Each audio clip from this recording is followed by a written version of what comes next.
Good morning, everyone, and welcome to this session about operationalizing cybersecurity research for market impact. I was actually here yesterday. I had the chance to check out the stage, to feel a bit the conference venue, and I have to say it's a very nice venue, I have to say. And so I look forward to this conference and to discussing with you and to connecting, because I hope that also after this conference, the conversations continue and that we continue to work on that team. My name is Levi Nietveld. I'll be the moderator, the animator of this session today. I work for an organization called Beltug, and just let me try to interact a bit. Who knows Beltug? 1, 2, 3, 4. Well, all the panelists know because they've talked to me. Anyone else? 1? Okay, so Beltug is the largest association in Belgium of CIOs and digital technology leaders. Every year we ask our members, which are large Belgian-based companies, what their priorities are. So it's not only companies, but also, for example, EU institutions, but also the federal government here, all those ICT people. And we ask them, what are your priorities about cloud, about data? And it should not come as a surprise, but security has been there constantly for the last 5 years. 4 out of the 10, 6 out of the 10. So cybersecurity for the ICT people is really an important topic. Why me? Because within Beltug, I chair the cybersecurity task force and I chair the OT security task force. So in a way, I am familiar with the abbreviations, SOC, NOC, SIEM, SOAR, CASP, all that thing. But listening today to the opening statements, I realized there's another set of abbreviations about which we are going to discuss today, and that's like the NCP, the DIH, the ECCC, the NCC-BE, and so further. So we're going to link all these abbreviations together. We can even make it more complicated, and we will, to add also the policy, and then we will talk about NIS2, CRA, and so forth. All right. The aim of this session, as said, is to look at how to come from research, and we heard that there is lots of money available for research, how to come from that research and go towards the market to have services and to have products. You will hear from industry, you will hear from people from the academic sector, you will hear from people who are at the board of a large Belgian coalition, the Cybersecurity Coalition, from also the NCCs, from the ECCC as well. All right. I also want to interact with you and to ask for questions. The idea is to get some ideas, to get some insights, and then also to connect and to continue discussion. We work in different blocks, and after every block, I will give you the opportunity to ask your questions. But, of course, it can be hard to just stand up, take a mic, and ask your question. So we also are working with a tool called Slido. Again, who has worked with Slido already? 1, 2, 3. Okay, so quite a few people. We'll have to, the people asked me to test this first. So it's very easy. You know, you log in and then you put in a code and you come in the space of this session. I'm only going to use the Q&A part, so you can type a question, you can do it anonymously, and also you can vote on the questions of other people. All right, so we're 2 minutes far, and I've already asked you 3 questions. You've responded fantastically, so hopefully that goes on. All right, let's now dive into the topic of today. We'll start with an impulse statement, a setting the scene, from Pascal Streichen, and Pascal is the chairperson of the governing board of the ECCC. Right? So, ECCC, or who has heard of the ECCC? All right, so that's, let's say, half of the people. Might be good to repeat and say what the ECCC does. But Pascal is also the CEO of the Luxembourg House of Cybersecurity. So in his daytime job, as he told me, he is really involved with cybersecurity. All right, so Pascal, may I invite you to take the stage and to deliver your impulse statement.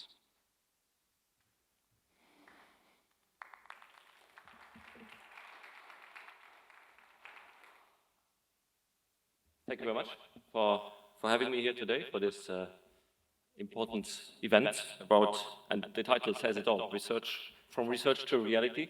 So it's really to focus on making sure that all the very interesting insights, intelligence, knowledge that come up at the research site flows into the market. Ladies and gentlemen, I'm honored to stay here and to especially address you a few ideas, a few aspects linked to, for me, the most important aspect, which is the operationalization of this move from research to market impact. And the most important word, I think, is the impact part, because it's not enough to, I would say, transfer technology, but it needs to be operationalized. It needs to have the possibility and the resources as well and motivation to really create impact. And in our rapidly evolving digital society landscape, I would say the intersection between cutting-edge research and practical market implementation is really crucial, especially in cybersecurity. We see it. And in cybersecurity, I would say the breakthroughs or the needs has been grown a lot the last years, and we have to make sure altogether that all these breakthroughs, when it comes to the research, does not only fill academic papers. That is good, that is important, that is a way to make it public, but it needs to be used to shape our future tools and strategies to safeguard our digital life, our digital ecosystems. So initiatives like transfer technology offices are classically the initiatives that are there to help to transfer this research into the markets, into startups maybe. But I would say it needs more. We have seen that these initiatives work, but there are some challenges, and allow me to call them disconnects, not gaps. Why disconnects? Because that says that it is connectable. A gap is not always, there's not always a possibility to create a bridge that is really addressing, or that is really possible to breach or to bridge the gap, as I say. But a disconnect, it's something that is connectable. So I represent here today the ECCC, the European Cybersecurity Competence Center, which is one of two European agencies. The other one, probably you know better, which is called ENISA, the European Cybersecurity Agency. It's also way older, exists since many, many years already. And ENISA has created several reports about research, about their analysis of the research activity in cybersecurity. And let's focus on three outcomes of these reports. The first one is linked a bit to the pure nature of the cybersecurity market, or of the evolution of our general digital, of our market, which is becoming digital, meaning that cybersecurity has become a need almost everywhere. And so one of the first outcomes of one of the latest reports from ENISA is the need for further investing into interdisciplinary research in that sense. Because areas like AI, like quantum, but also privacy, biotech, distributed ledger technology. So all these kind of new hype areas a bit, as we might say. First of all, have a need for cybersecurity, and on the other side, are so interconnected that we need to make sure that the cybersecurity research can be used in one or the other areas. So this interdisciplinarity is important. So to bring in the more organizational and human aspects of cybersecurity. A second aspect is I think the core question that we want to discuss here today is the seemingly distance between research and reality, the topic of the conference, and really to create actionable activities, implementations to link further the research results into market initiatives is a key challenge.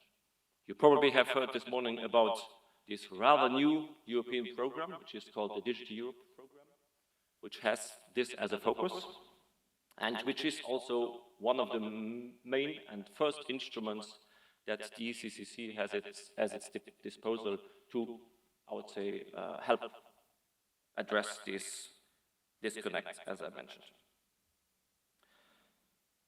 Third then is, I would say, the other way around. I would say also on the research side, it is important to be able to do qualitative and useful research, to get access to, I would say, market data, to have the possibility to be in close collaboration with companies, to be able to work on, I would say, real data, to focus the energy on solutions that really can have an impact at the end.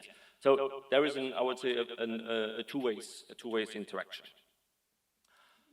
From the research perspective, specifically, you probably all know the Horizon Europe program, which has quite a long history. It's all the previous programs, the framework programs that have been, that is really the huge European mechanism to invest in research. And this has shown to be, I would tend to say, quite successful. One example is last year I happened to be in Switzerland, and maybe some of you know that Switzerland is not part anymore of the Horizon Europe program, and the universities over there were very concerned about this and were very vocal to their government to be again associated to the program, because they have seen really the value of this research program. So really to make sure to be able to interconnect, I would say when we want to use the European terms, to interconnect the DEP and the HEP program is one of the key challenges and objectives for the future. But the essence of all this and is really to make sure that all entities, and especially small and medium-sized entities, benefit from these programs, from these activities.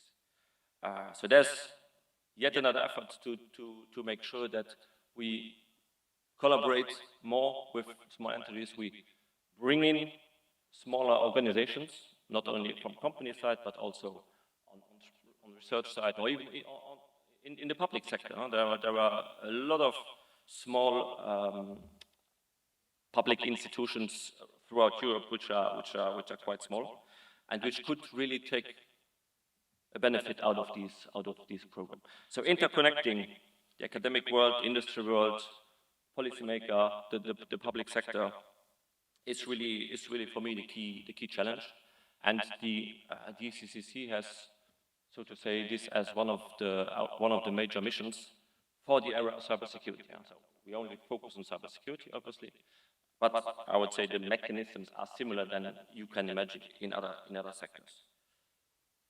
We do not start from zero either. There are a few interesting initiatives that already work since many years, that exist in Europe, and that we can inspire from. Allow me to mention three of them. First of all, there is in the region of Brittany in France, there is quite a dynamic and quite an effective working ecosystem in cybersecurity, where research entities work together with local policy, governments, etc., bring in companies. There are startups that are coming out of this. So really very interesting ecosystem that shows that how it can work, what is possible.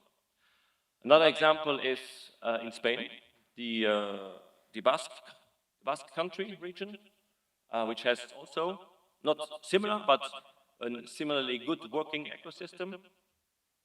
And last but not least, I also want to mention here in Belgium, Flanders, which also has a very interesting local, regional cybersecurity research and innovation program that I had the privilege to discover also last year, and which are really very interesting examples to look into, to inspire from, and in your region, in your area, or in your sector, maybe to work on these challenges. So events like this is one of the tools, but there are many other types of tools. There needs to be, I would say, really a community. And this is also the objective of the European Cybersecurity Competence Center, to really build a European cybersecurity community, to bring in all the players from research, from industry, and all other areas, also from the user worlds.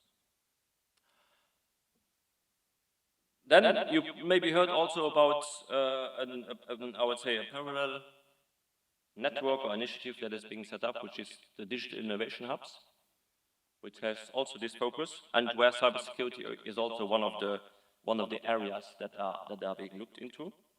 So working together with those Digital Innovation Hubs, or building on top of Digital Innovation Hubs, or the other way around. For instance, the example of Brittany I gave, they are now setting up a Digital Innovation Hub based on the experience and ecosystem that they have established already previously. Let's not forget also the role of investment. You have heard, and we will talk a lot about public investments here today, but there is also private investments that are important, especially when it comes to the creation of companies, so the startup area, where, especially in Europe, we need more, I would say, funds that specifically focus on cybersecurity as well. So we see specifically in cybersecurity, we see their margin for improvement.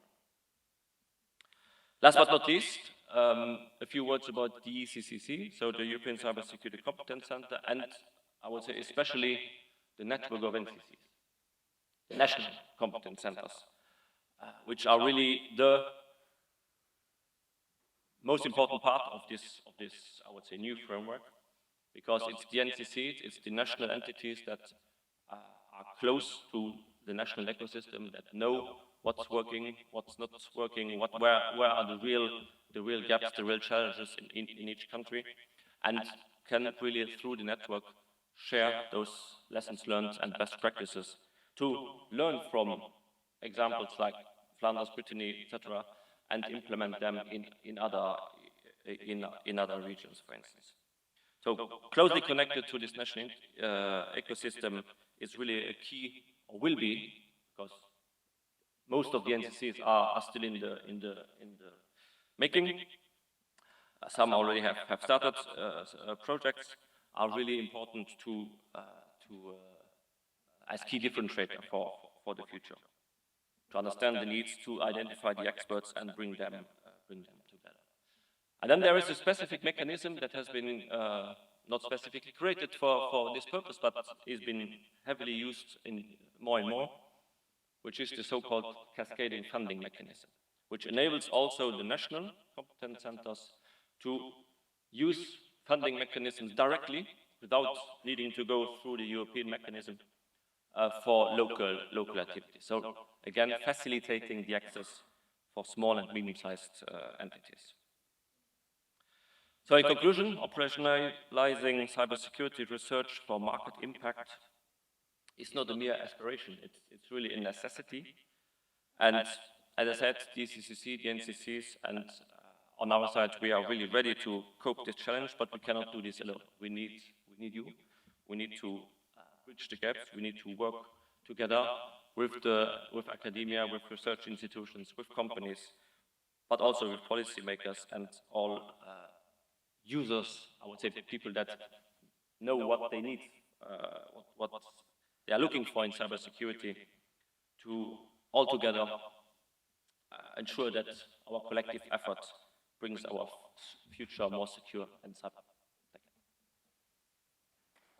Thank you. Thank you very much. Thank you very much, Pascal. Please stay with us. We have foreseen also a seat for you, so you can comment on what the panel will discuss after each block. Thank you for clarifying this new instrument, the ECC, the role with the NCCs, also that Horizon 20 in the view of the Swiss works, and these examples that you have, Brittany, Basque country, and here also in Flanders. Now it is time to dig into the panel discussion, to go further into what we have discussed, and I would like to invite the panel here to take the stage. Arnoud, Tony, Herman, Bart, and Ellen. So please, welcome.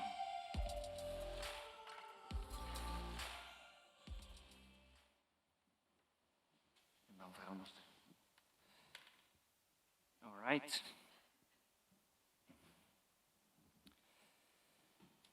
Good. How are you doing? You good? All right. I mean, the audience, to give you a bit of information who is here, of course, I'm going to introduce the panel.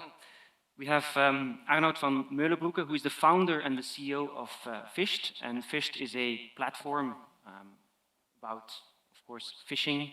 It is the human cybersecurity that he's involved in.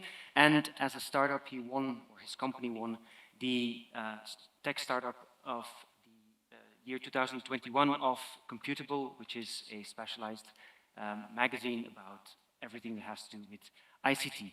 Then we have Tony Del Pame. He's a professor at the University of Ghent and at Plymouth in the UK.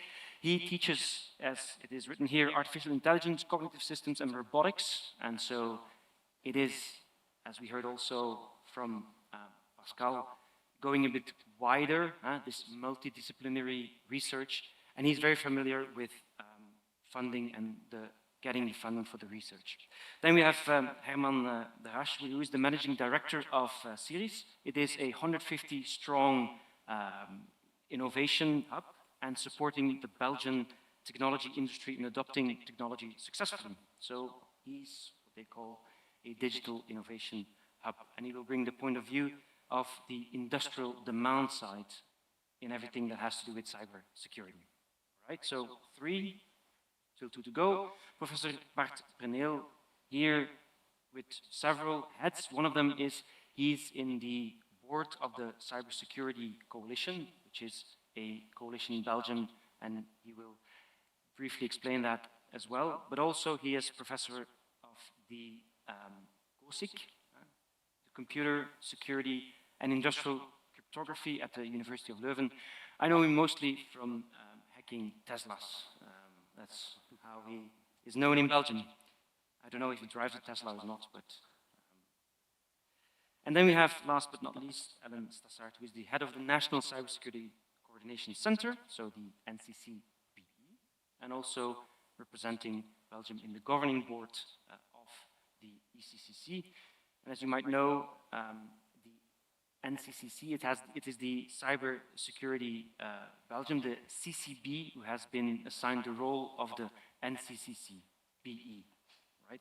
I'm doing this on purpose, all these abbreviations, but at the end of this panel, hopefully, you'll have a view of all the different acronyms. All right. Good. Thank you, in any case, for being here. Now it is a bit your turn, but in the friendly way. We would like to know a bit who is in the room to be able to address the comments in the most suitable way, to give you what you need and to ensure that you come enriched out of this conversation. So the first thing is more on geography. So please raise your hands who is working on a European level. You can raise your hands high, right? So let's say 1/4, 1/3. Yeah. Who is mostly working on national level? A bit less. Okay, so we can have a European conversation. Who is on regional level more? So we'll mix in also some regional and national, but focus is EU, I guess. So who's from business? So, okay. Happy that you're here, otherwise the conversation would be difficult. Who's from research academia? Okay. And who's from government? Okay. Fairly mixed. Who has not raised his hand? Okay. All right. If you, we'll take that afterwards to say who, if you want to step in and tell the roles we might have forgotten. All right. Who's in cybersecurity? Who are the all roles, like not only techies but also the. Yeah, okay. And who's in science and technology in general? Okay. Good. Are there people specifically in funding? Yeah, there's a few. All right. Good. I look to my panel. Is there anything I've forgotten, a role you think of? No? No.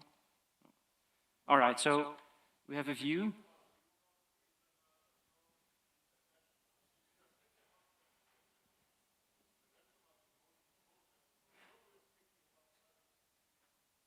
Good point. Well noted. And if I may ask, you're from.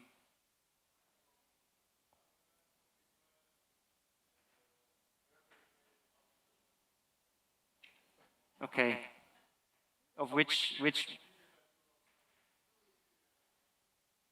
afraid or interested?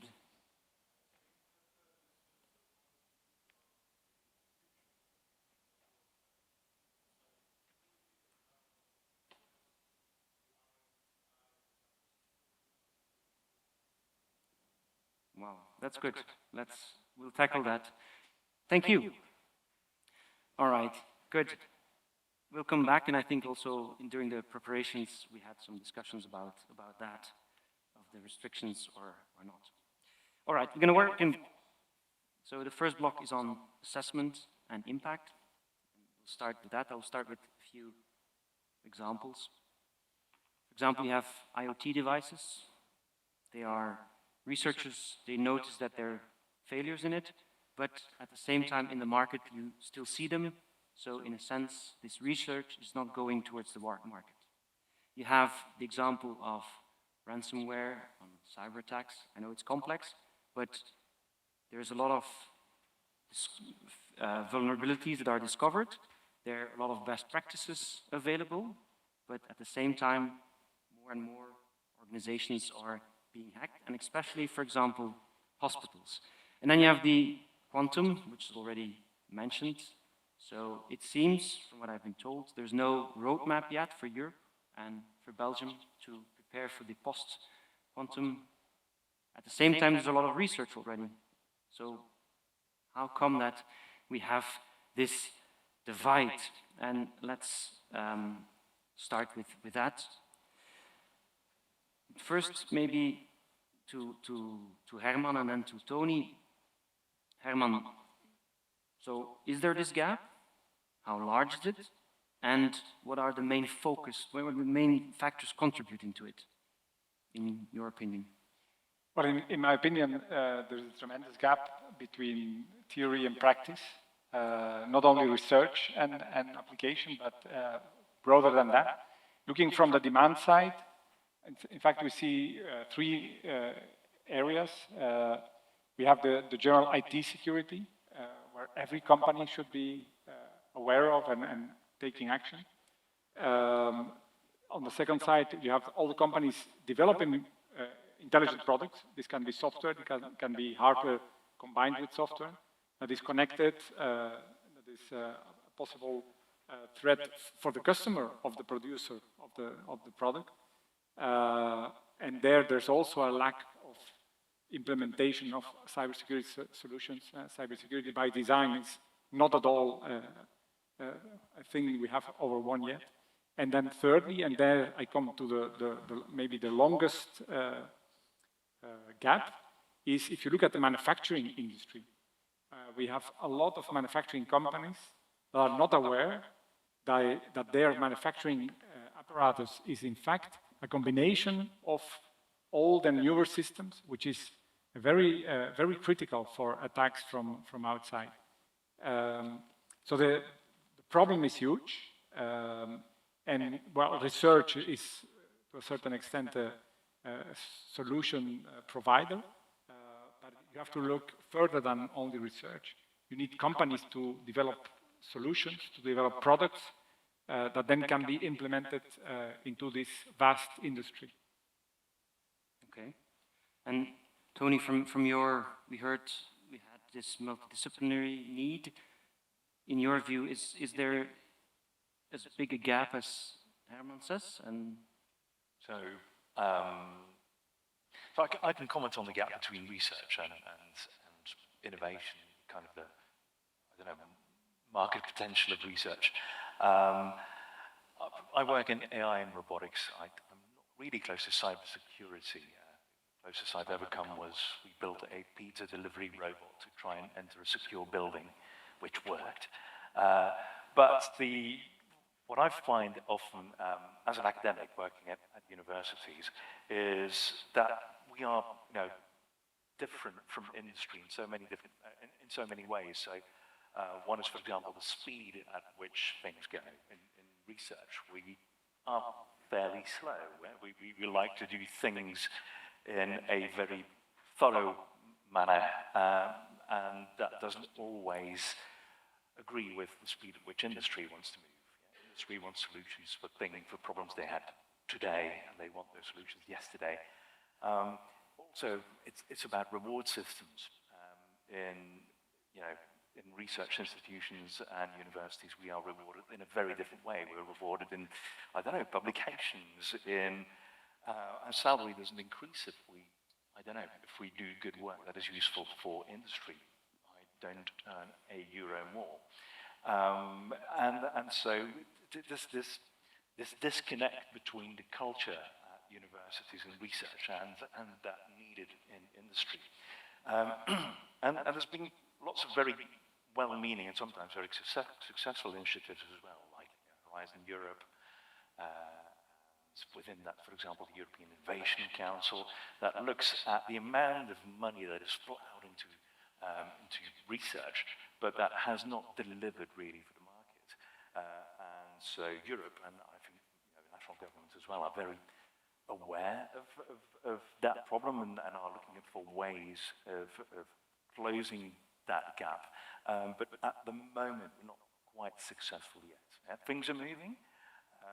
But if you sometimes look at the speed with which things can be done, for example, in the United States, in Europe, we are lagging behind. And I'm not entirely sure what the solution is. Perhaps my colleague who works at a university would know.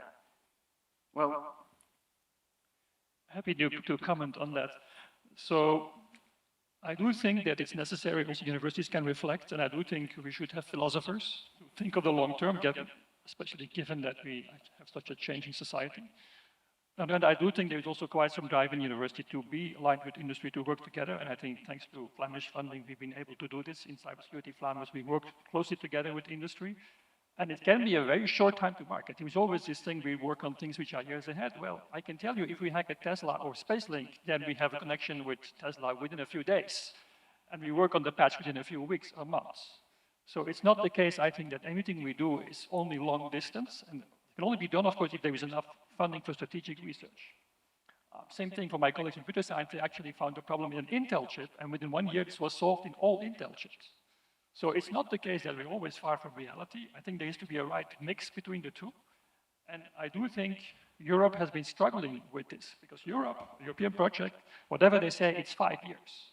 You have to define the call, publish the call, write the proposal, get to the evaluation, start running. It's 5 years. And then they ask impact. Well, 5 years ago, who knew about generative AI?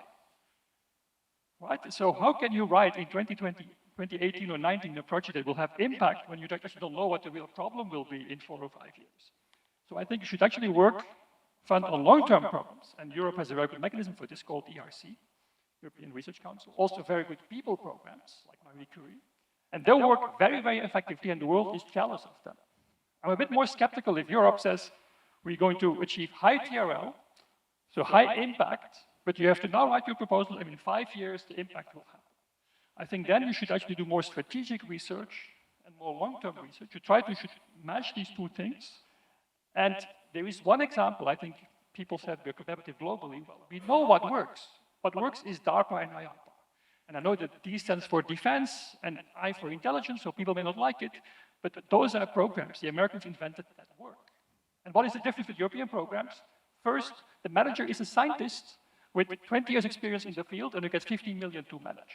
And not some bureaucrat in Brussels that has to manage 100 million and has never done science themselves and actually don't know the field. Second, you make one customer responsible for the project, they define the goals, and they choose their team. And of course, there is evaluations. Sometimes it's even extremely competitive. 3 or 4 teams can start, and after 1 year, only the top is kept and the rest are kicked out. This is how DARPA and IAPA works. And my team is in those projects. They work, but of course, they put enormous pressure. You also need long-term funding because it's very intensive to be there. But it's kind of a puzzle to be. We know something that works, yet we don't copy it in Europe. Well, there is some examples. I know Germany now has started their own German DARPA projects. But of course, there is no European DARPA project. All right, thank you. Lots of things here. I note already down that we'll come back on the culture, that long-term research works, but that for things where we need to have shorter terms, that it needs a different way. For example, the last idea of Professor Preneel was to have, let's say, 5 people starting at the project and then gradually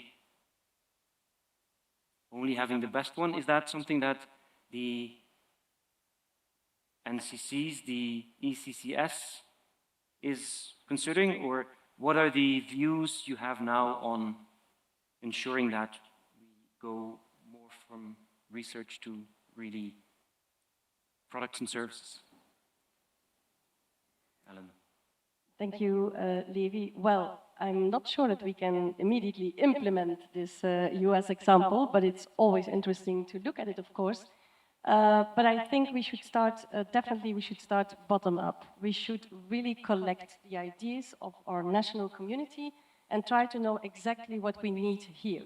We want to create synergies, we want to avoid overlap, and that's how we started actually, to try to map as much as possible what is existing already, to try to find the links between everything that is existing and start from there. I know that is maybe not immediately the solution, but that's my short first answer, Levi. Okay, thank you. Pascal, you want to add something, or? Yeah, maybe I can add. I would say, first of all, confirm what Ellen said. That it's really the idea to have this, so to say, bottom-up approach. So to better understand the needs of in the community, in the sector. Well, I would say here we are together between experts, so we all know what is at stake, or what is the issue. But we have to make sure that all decision makers know it and that we can work on implementing things. So this is an important part. And I would say examples like DARPA or others are clearly things that are being looked into. But we as ECCC, I would say, are of course part of an European global framework activity. So we can be, I would say, or create actionable things in the frame that is given, which I mentioned is being really trying to work from bottom up to bring entities together to initiate small projects. That's what we can do today, and then in hopefully in a close future work on bigger projects like the example was given, or like the future Horizon Europe activities, all these kind of things. Thank you. And Yeah. if I can, I'm engaging already of taking these examples with me in the governing board, and we'll speak about it, definitely. Okay, good. All right, I'll close the first block here because we are naturally going towards the solutions already. Maybe if I summarize, it would be something that we agree there is a gap. Something has been said that long-term view Europe does well, both in terms of technology and people. But if you go to the practical implementation, one of the things having only 5 years of horizon is maybe not the way. Having a selection process to get in is what the horizon or what the programs do is one way, but then maybe on the road also to cut them out could be one of the things. Audience, I see here in the slide there is one comment saying that Belgium's roadmap towards 2030 digital decade objectives from the European Commission encompasses measures and actions on cyber and quantum. So I've been corrected already. That's the aim. Are there people who would like to take the floor? Do you have your analysis about the gap? How big is it? What do you see as factors? Please, there's a mic coming. Maybe you can, yeah. You go to the mic, that's almost biblical. Hello, is this working? Yeah? Hi, I'm Lasse from NCC Norway. Thank you so much for enlightening us. I was wondering, when we're speaking about this gap, you know, in cybersecurity, we're talking about software. And while the EU often speaks about the market, lots and lots of the overwhelming majority of software is open source and free software, like 80 to 98% of all code. So looking at that from a cybersecurity perspective, we've seen so many of the very fundamental technologies that we use every day are super underfunded, like the SSL libraries and stuff like that.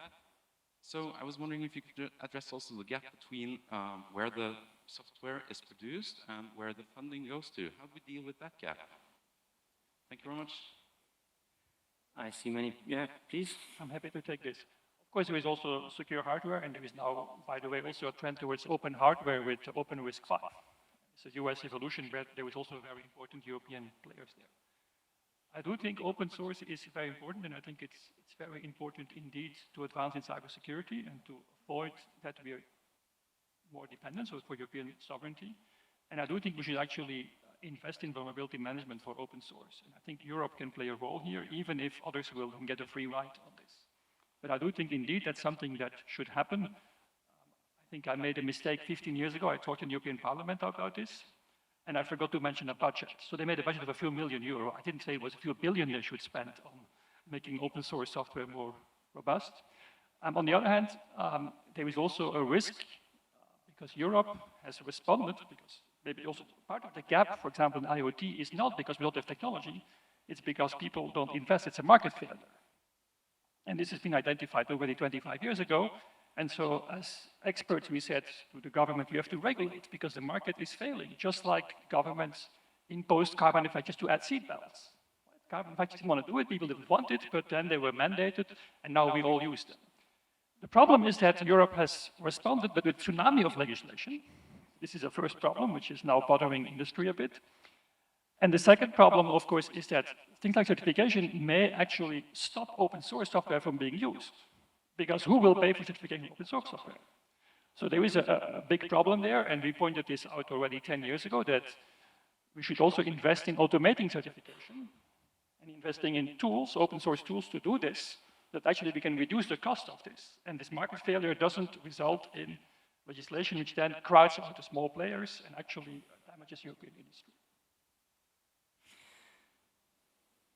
That brings me to, well, what, is there anyone else? I don't know, Arnold, if you want to react on this, or?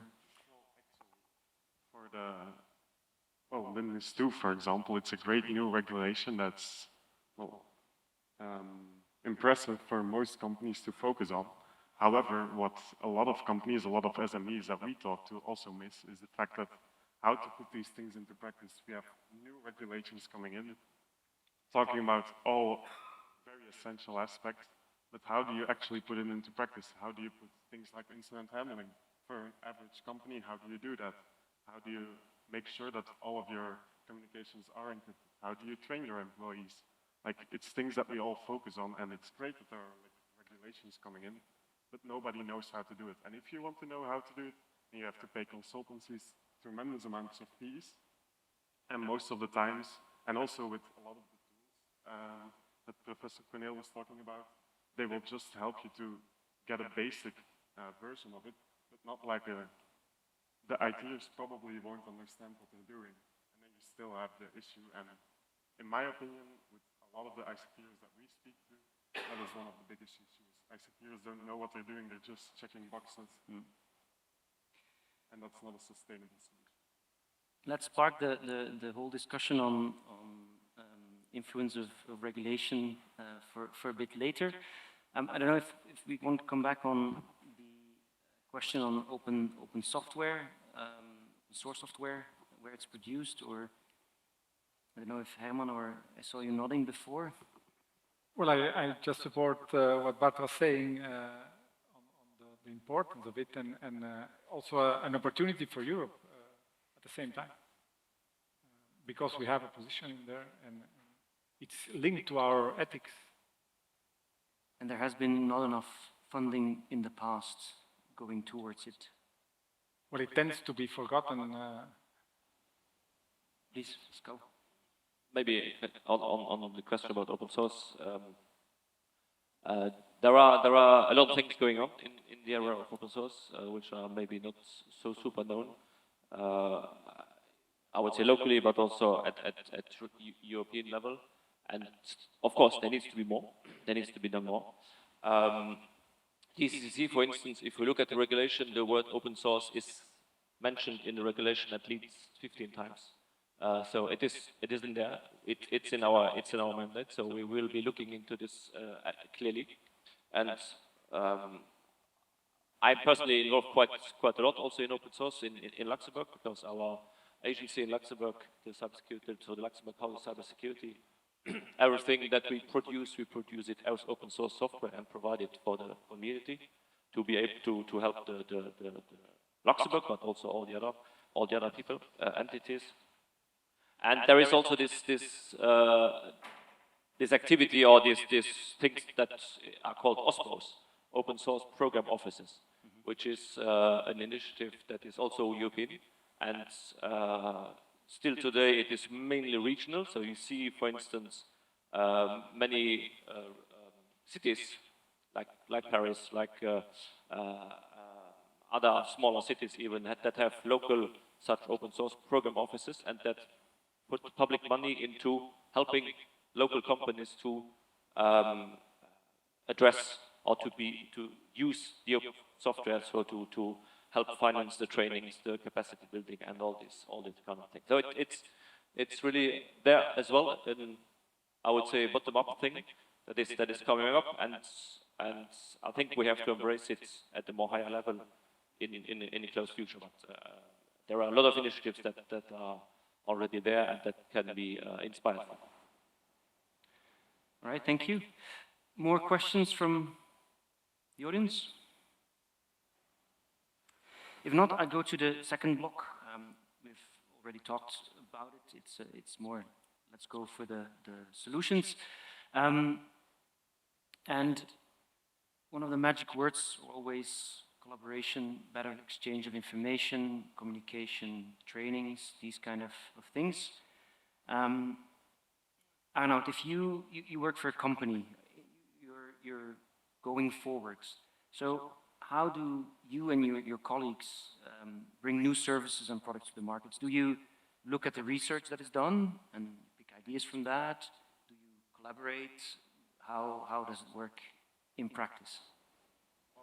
Actually, in the beginning of Fish, we really looked at the research because it was cutting edge and we really gained a lot of knowledge and we wanted to match our American peers, to be honest. And we gained a lot from it. But as years went on, we realized that, well, actually the gap that we're talking about right now got bigger and bigger.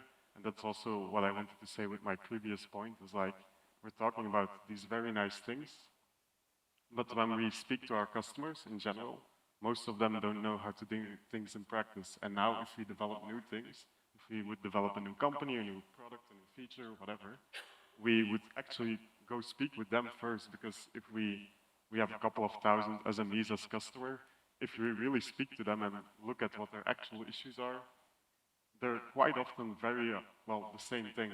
And if we just base ourselves onto that, for us as a business, we can get a lot of gains in a very short time versus developing cutting-edge software, which would require us as a company to get funding, and then we would lose also like a part of our voting privileges within the company to go forward. And that's something that a lot of startups, scale-ups in the cybersecurity world that I speak to at least don't want to do, because you want to keep your own. And if you want to grow as fast as you can, then you have to get funding. Because for us, for example, a lot of the Euro programs are not accessible at all. Yesterday, for example, we were coming back from Amsterdam, and we were trying to get a grip on how to do an application for the Horizon program. Like in the 2 hours, it didn't work at all. And we have done a couple of subsidies before, so we're not, well, new to this, but it's an amazing process. It's very different from reality. And to be honest, if we would want to do that, then we would probably speak to a consultancy firm, pay them a certain percentage, and they would do it for us. That's realistically what it would look like for us. So what I hear is now you would look at the market demand and base your going forward on that point. Yes. And secondly is, if you still have the energy to consider going for European money, it's still too complicated. Yes. Right? Maybe back from your perspective of the cybersecurity coalition, is that something that works where everyone comes together? So the private sector is there, the academia is there, the government is there. Are these issues discussed? I think it's definitely very important, as we identified, there is this gap between technology that's available in research and even in products and what's in the market. It's important to have an ecosystem where industry, academia, and government can talk. And in particular, I think the focus there has not been so much on technology innovation, although now this is gradually shifting because the coalition is now adding also more technology players that used to be at other places. But of course, the focus is mostly on operational aspect, the tactical aspect, how to implement legislation. And I do think there companies can help each other, governments can help each other to learn experience, how to actually make steps in terms of people, processing, governance, how to go learn from each other and deal with the complex regulation, the complex technological environment. So I think this is definitely very helpful. The interaction with funded research has been limited because most of these partners actually don't look in 5 years ahead, they look more 2 to 3 years ahead or maybe 1 year ahead. So I do think there is a potential there to improve things and also start looking at long term. By the way, also a mechanism that we don't have in Europe, we have indeed all these complex EU proposals, and I can have a lot of sympathy for you. I think I was in 60 European projects with 10 as coordinator. That means that I submitted a small multiple of this. And it only gets worse in spite of what the Commission promises. The bureaucracy gets worse. It's a monotone increasing function. And I'm not sure I would advise an SME to go into the process. I think that's definitely not what it is. But there are actually very simple mechanisms that, again, are in the US widely used and that actually not exist in Europe. In the US, if a company invests 50 or 100K into academic research, it's tax deductible. And in fact, there is no contract, there is no strings attached, there is no IPR, because that's the other thing of EU projects. Of those 60 projects, one led to a startup and one led to a product. And in both cases, everything was re-implemented from scratch because the IPR was so difficult to handle and the conditions that were there. We just started from zero and the startup re-implemented everything. In the US, there is no IPR conditions, there is just some money being given and the industry can deduct this fund. So they actually invest into good academic research with a modest amount. They can't control it, but they come and visit every quarter and you talk about the problems, what their needs are, and they also try to recruit the students.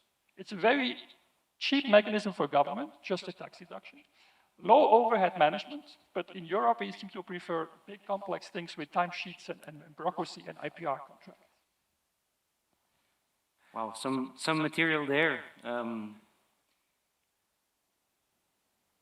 I want first to go back to Herman also on the question of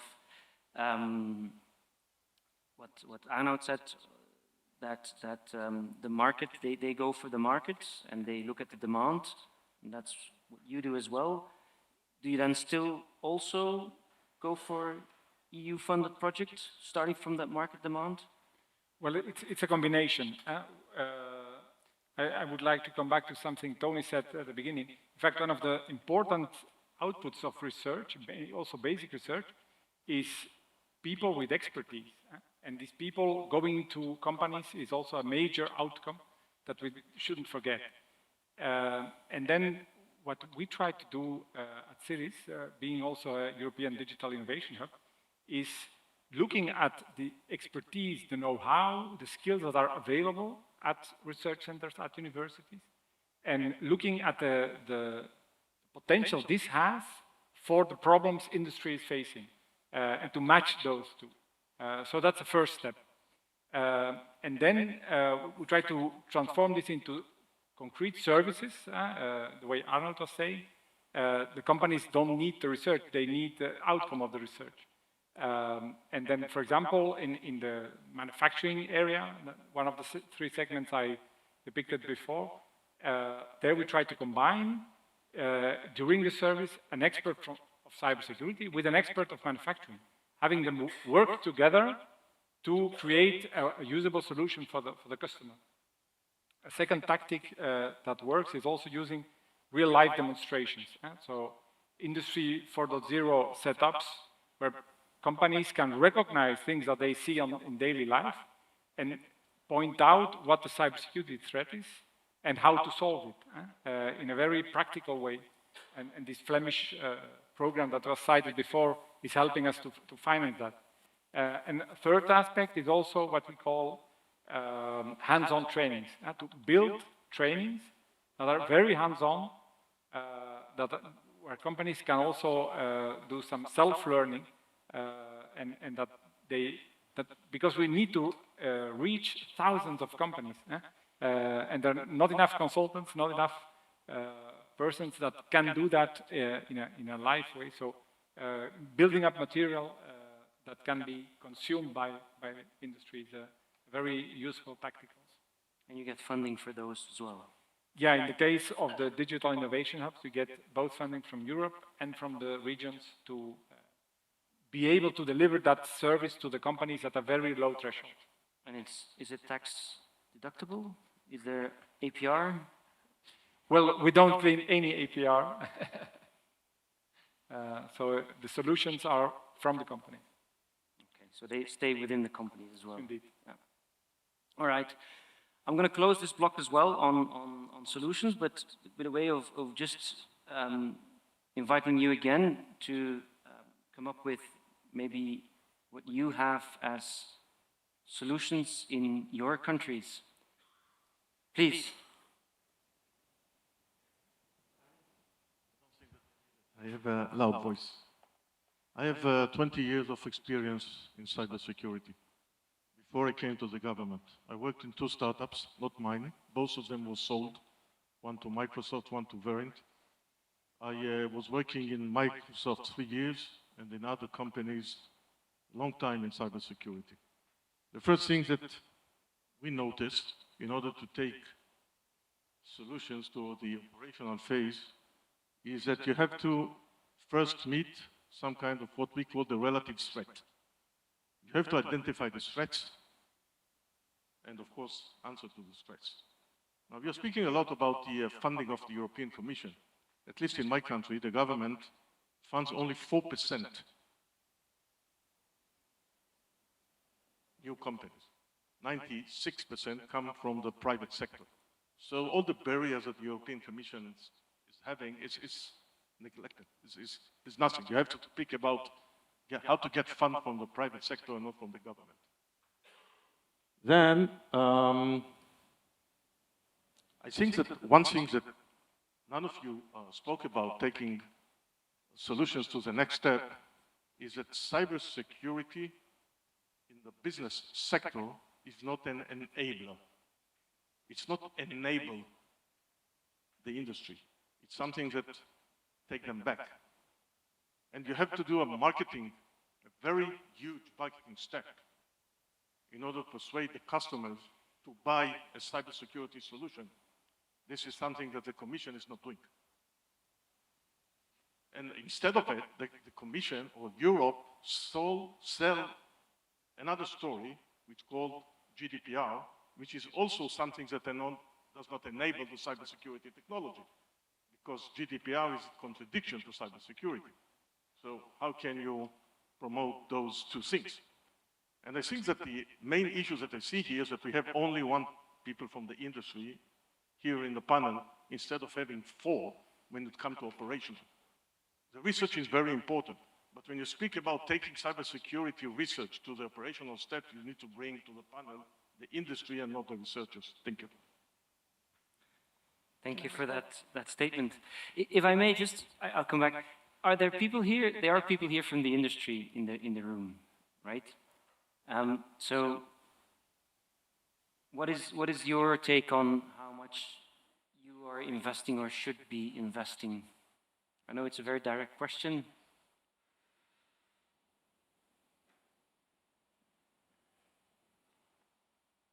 Anyone wants to share their story?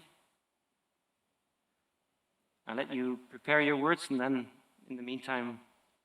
Just to correct, I also have a startup which was sold, and I also work on an advisory board, in the board of a scale-up, and I work for a large company as well. So in fact, I do think I can a little bit speak for industry.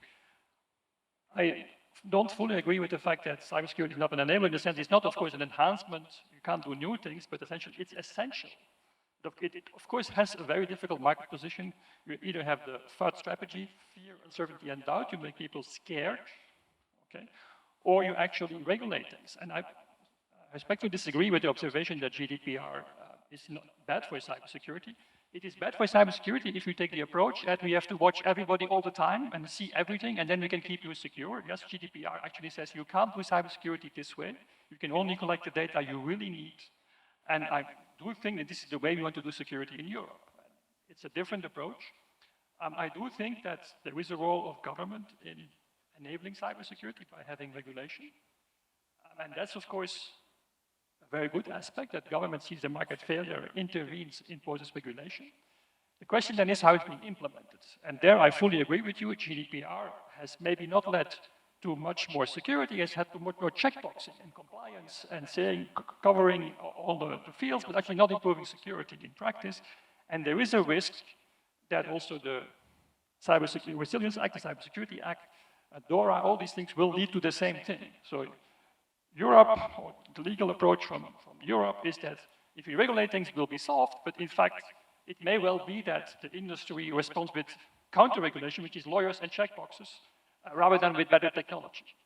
And I think this is a big puzzle to find out for Europe, how we can actually improve cybersecurity with regulation without improving checkboxing with regulation. Good. I wanted to come to, and I said that we would go towards, unless there are people here who want to react on checkbox security. The role of regulation, right? NIS2 was mentioned, Cyber Resilience Act, we can have the AI Act. Just want to go over the panel and think, is this something that indeed is the wrong road to go? Having this avalanche of regulations? Or on the contrary, for example, with NIS2, people will be obliged, or organizations will be obliged to look and also look at their supply chain. The Cyber Resilience Act, look at their intelligent products. There will be a vulnerability disclosure mechanism also implemented there. So how are you at FISH looking at the regulation? That's a very good question. I think it's, are we on a wrong way? No. But I do think that there's an avalanche coming on us, on an average company, that nobody wants or is able to keep track of unless you pay hefty consultancy fees. And that, I think, is missing the point entirely of those regulations. Are we on a right direction? Potentially. But it should be made much more clear, much more practical, as to what I alluded before. Because if you have to pay those consultancy fees, nobody's going to do it. They're just going to do the checkbox thing that we talked about. Although I do think that in those regulations, there are very nice things as well. For example, in the NIS2, where you can make the managers liable if they don't focus enough on it. That I think is a good way, because that is actually, because if it hits you in the wallet for for the business people, then they will actually start doing it. So there are good things and bad things, but it should be much more clear, much more accessible, and like in a bit unrespectful way, not coming from an ivory tower. It should be actually in practice and not theory. Okay, thank you. Tony? Regulation is interesting because it's fine if you regulate something that is kind of mature, but we're living here with a very fast developing field, cybersecurity. Personally, I work in AI and robotics. Things move much faster than what regulation can do. And so what we typically see is that regulation is 5-10 years behind reality. And then we get these monsters like, I don't know, cookie legislation, for example. To take a very famous example. Now, it has missed the point entirely, and the same thing is going to happen, for example, with the AI Act, where we'll have legislation that actually holds back AI, or sometimes even stops companies from daring to invest in AI in Europe. You're seeing this already now, Google, for example. Some products that are being rolled out across globally are being held back in Europe because they're nervous about what the European Commission is going to do. And that's not a good position to be in. So yeah, we need to be very careful in Europe with legislating, especially with, I don't know, we pride ourselves sometimes a bit too much on being this, we're the good guys, we're going to legislate it all, and we should think twice before we do so. Thank you. Herman? Well, I would add to that I think NIS2 is a good effort, but the implementation, like Arnold said, is a very tremendous work. First, national legislation has to be finished, it's not yet done, in each country, and then the application, because a lot of companies will have to apply to do things to be okay with this legislation, and they even don't know it exists. So there is a tremendous step to be done, and so the problem is on the application, not on the basic principles, which are maybe a good way to protect our industry, to protect our position in Europe. Okay. Bart, do you have some ideas to make it applicable? Well, are there any? I do think it's very important to work on automation of certification, because we know what doesn't work, called common criteria, invented in the 90s, and even when it's common, it has taken 30 years. Last week, actually, common were finally recognized as common for all the EU. Although it was called common, it was not common, it was actually national interest. And I do think there is still national interest in there. We know it's very slow and expensive, and that's the only scheme Europe has agreed on so far after 5 years, and it's still optional. So I think Europe has to get its act together and be more pragmatic, and also provide tool support for certification, and not impose certification before there is tools. Europe does it the other way around. They first impose certification, and then they will take 5 years to develop the tools. And this is, of course, damaging, because there is a market failure, but the risk is that you distort the market. Because we always hear the message we should help SMEs, Well, the first victim of all this regulation is the SMEs, because they don't have the money to pay for the consultants and they don't have the time to deal with these complex processes. So what you risk is that the large players actually will use the certification to push out the smaller ones out of the market. And being in Belgium, also, I think we have to be realistic. The larger member state will push out the companies of the smaller member state out of the market, because in a larger member state, the government can fund your certification by buying your product, which typically the Belgian government may not have the budget to do that. Wow. Ellen, some solutions? I agree with a lot of what has been said, of course, but maybe I'm naive, but I have hope. I also have hope. I think we have a good start and a possibility now to act differently, and this will take time. I'm not saying that we will have the solution tomorrow, but let me take the example of the CRA, the Cyber Resilience Act. It has to be finally voted in March in Europe, and already the NCCs, as NCCs, were reflecting together, before the legislation is there, how we can actually support the SMEs here. What we can do, and for the first time, we see that also Europe has made available some funding to start with this. So there will be a time to be compliant, 3 more years, but we will start now to look how can we concretely invest there for SMEs and help them to be compliant. And of course, I think that we shouldn't need, that industry shouldn't need consultants all the time for everything. That is not the way to go, of course. So we should maybe also raise the voice, and we will do so, like the farmers, and say that we need less administration to comply and to do a lot of things. So I might have a question here for the audience. Will that be interesting? Because that's actually something with the NCCs we're looking at, to have some funding to prepare for being compliant with the CRA legislation. So let's have a raising of hands. So if I understand well, is it interesting to have a funding line to become compliant with the CRA? 1, 2, 3, 4, 5. I would say building those automatic tools. Yeah. Okay. Working on them. And who has no opinion? That's also who's against? Okay. So no one against, some abstentions, and so accepted. Pascal. Yeah, thank you. Maybe from my experience in Luxembourg, so I'm in cybersecurity since more than 20 years now, and as an agency, or before even at the ministry, we were focusing a lot on awareness raising.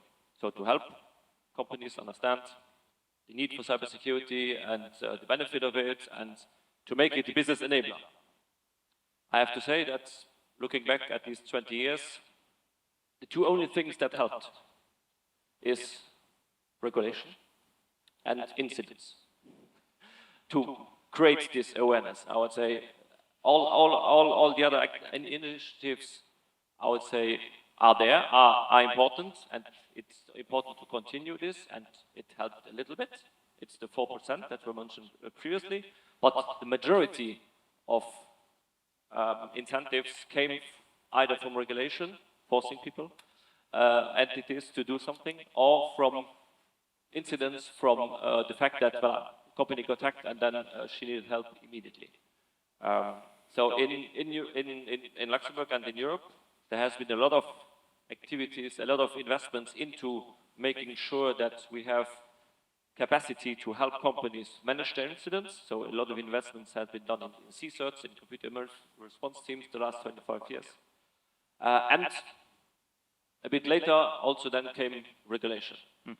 So now I think we are in this very interesting moment where we really need to make these things work together and really implement, make sure that we can benefit from this, what has been done the last years. Maybe regulation we could have started earlier. I would say GDPR is a good example. It's a good regulation, but it's a very bad implementation. And it's also, I would say, understood probably only by one person in the world, which is Max Schrems. But I would say it's been not used as it is expected. And so maybe a message is also that I want to give is cybersecurity needs an effort.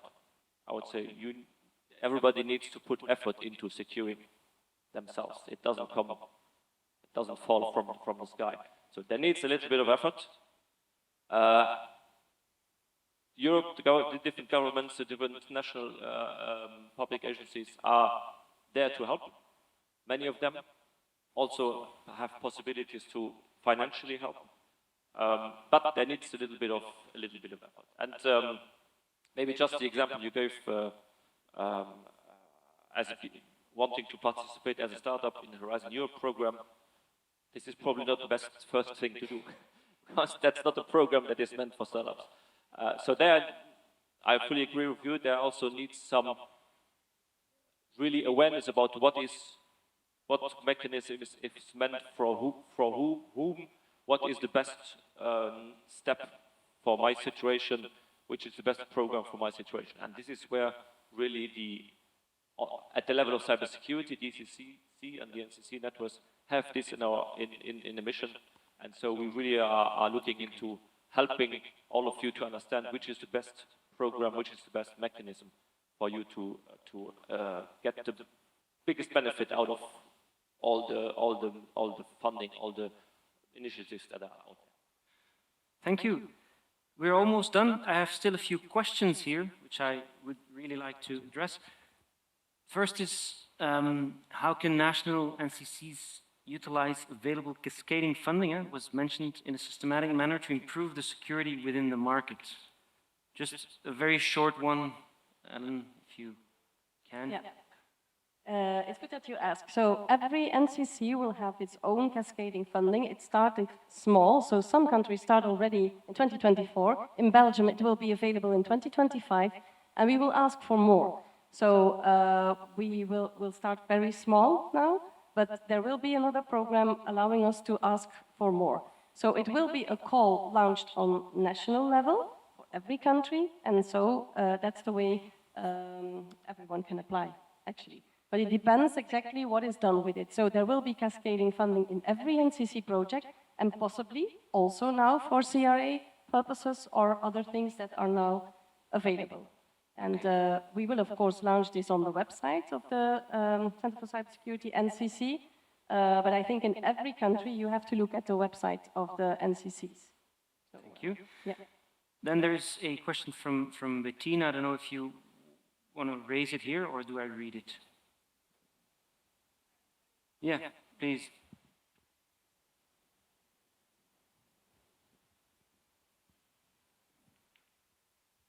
Thank you. So the question refers more to what's happening around the discussions around research security and also the Commission's proposal on dual use. Because I'm expecting that this might also have an impact on the research to market gap in cybersecurity, because in the end, cybersecurity might not just be a solution for this, but also be impacted by what's coming or what's happening there. Just wondering whether someone might want to comment on that. You can pick someone, because there's only one person who will answer. And Does anyone want to raise their hand, seeing that I stood up now and asked in person? So I guess being Thank you. historically a cryptographer, I've been always very close to dual use and regulation issues. It definitely is going to impact things. In fact, it's interesting, my group is called COSIC, where the I stands for industrial cryptography, because it was created before my time in the 70s, when actually all the cryptography was military. And I think definitely, especially I think in Flanders or Belgium, there was a culture of not doing military research in universities, and it was even in our charters. It's very different again in the US, where I was also in Berkeley, University of Berkeley, where there was a separate floor for type of research, where you did a special badge. But like, it was a substantial part of the building was devoted to military research at that time. So I do think that the geopolitical situation is now changing this. Research for military purposes was mostly national and was kept outside universities. I think first geopolitical situation, also technology convergence, the fact that we see this in Ukraine, war is being fought with drones, with AI. I think as an AI researcher, whether you want it or not, your research will be used. So I do think this will affect things, this will change things. I think it's important to try to merge the research cultures. And so also in the US, there has been a pushback in the sense that it's not the case, I think. In many universities, these special corridors were closed again because it's not good to have this kind of separate groups of people. But I think it's a challenge to define how we can work together. I think it's not an option to not work anymore, and there will be a cultural change, a mind shift that has to happen. But I think we have to do it in the right way, in a sufficiently open way to combine open research with military research. And I think the big threat there in Europe, of course, is that it's still member state focused, historically, right? I mean, this is still very much member state focused, and it will be very difficult. I cannot imagine that, I mean, of course, I have already talked to military people from Belgium, to police from Belgium. I can't imagine that the French military will come to my door and say, I have this problem, can you solve it? We're not there yet. And again, the mechanism, I mentioned it before, the mechanism of constructive collaboration between military and academia is DARPA-like mechanisms. Actually, DARPA is for military, and one of the benefits of DARPA, one of the results of DARPA was the internet, actually. It was not, so it's also not the case that all the research funded there is actually for military purpose. It's dual-use research or general technology research, where the military sees a long-term impact. It's a big challenge for Europe to define this, and I think it especially will be the battle member states between Commission and also the academic culture. That's something we have to define in the next few years. Thank you. And then I have a last question, now close, because we're getting towards the end. It's a question about specifically to government. They have a problem in patching as soon as a zero-day vulnerability is identified. And it's kind of a question, how can the EU develop tools and frameworks to speed that up? Maybe I'll give that to Ellen and to Pascal. Is that something? I would say I would like to see this statistic. If governments are worse than companies when it comes to zero-day vulnerabilities. I have seen quite a lot of investments at the level of government when it comes to cybersecurity agencies. I would say in Europe, all countries today have cybersecurity agencies, have dedicated teams that look into security problems of the government itself. No? So, on the government side, we are also looking into not only imposing things to companies, but also imposing it to ourselves, because in this too, the governments themselves also have to apply to the same rules than the companies. So it's a common effort, I would say. We have to work together, and also governments have to be able to work with experts from the field, because you cannot have all experts of all topics internally. You always have to identify experts that for the specific problem. So the collaboration is the most important Yeah, and have a trusted... Very briefly, just 1 minute. A trusted environment, actually, to share cyber threat intelligence and trust each other on that. Because only in that way we can communicate better. Good point. All right, so I think, very briefly summarizing, and there are people here also noting down because I can't follow everything, but I think we established there is this gap, it's there. There are solutions, but they need to be bolder. More courage, as sometimes was said, it's always promised to have less red tape, it's growing.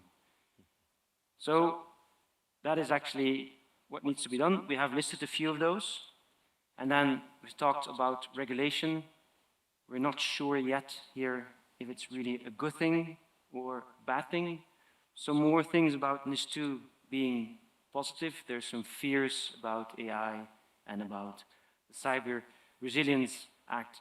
On the part of the NCCs, you're working towards bringing all that information together. They extend a hand to all of us to come with solutions and then ensure that we bridge as much as possible that gap. That brings me to the end. So thank you very much for your interaction. I haven't forgotten the question on the Article 21, but the panel is here, and do come and talk with them. So thank you very much. A warm applause for the panel and for yourself.